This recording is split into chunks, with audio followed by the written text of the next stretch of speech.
نگاهت قهوه های تلخی از دربار قاجاری،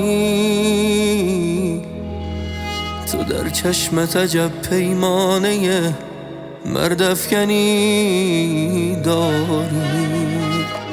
اگر عاشق کشی رسم است و قانون عاشق آزاری، تو یک دیدار در باران برای آخرین باری. مثل باغی بیقرار از غارت پاییز،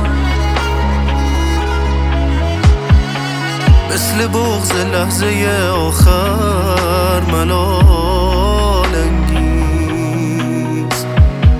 قلب من با رفتن تو مانده در آوار، مثل شهری داغدار از حمله چنگیز.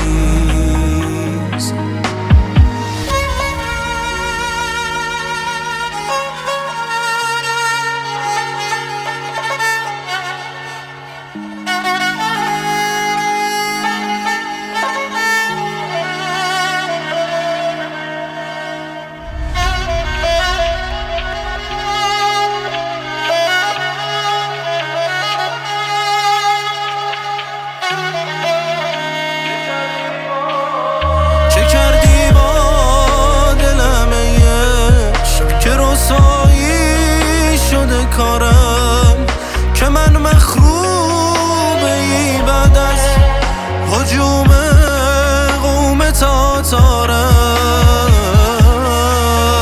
این رگبار دلتنگی به این میخانه تبیدم، چه میشد آن شب مستی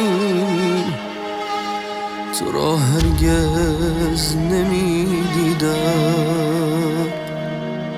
شکستنهای پی در پی مرا بی آبرو کرده، ریاضت ها کشیدم که دلم با درد خوب کرده. مثل باغی بیقرار از غارت پاییز، مثل بغض لحظه آخر ملال انگیز. قلب من با رفتن تو مانده در آوار، مثل شهری داغدار از حمله